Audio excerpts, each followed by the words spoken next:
ভোর রাতে যখন সাহারি খেতে উঠবেন, আপনি তো সাহারি খেতে উঠেন, আপনি জানেন ওই সময়টার দাম কত?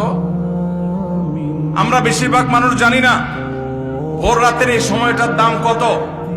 আরে ভাই, এই সময়ের দোয়া 1 মিনিটের দোয়া অন্য সময়ের 100 মিনিটের সমান না।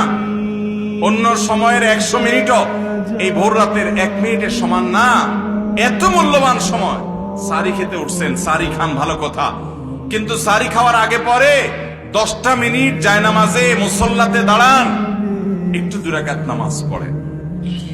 এই সময়টা দোয়া কবুল হয়। আল্লাহ ডেকে ডেকে বান্দাকে দেন। একটু হাত তোলেন, চেষ্টা করবেন তো ইনশাআল্লাহ।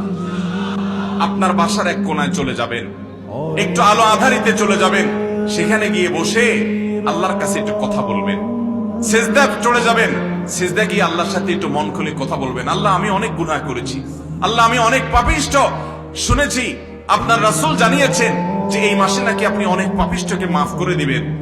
আল্লাহ, আপনি নাকি অনেক জাহান্নামে যাদের নাম চলে গেছে জাহান্নামী তালিকাভুক্ত, তাদেরকে মুক্ত করে জান্নাত দিয়ে দিবেন, আপনি নাকি ওয়াদা করেছেন। আল্লাহ, আমাকে একটু তাদের মধ্যে শামিল করে দেন। আল্লাহ, আপনি দিলে আপনার কোনো অভাব হবে না। আল্লাহর সাথে একটু কথা বলা, মুনাজাত করা ভোর রাতে করার চেষ্টা করবো তো ইনশাআল্লাহ।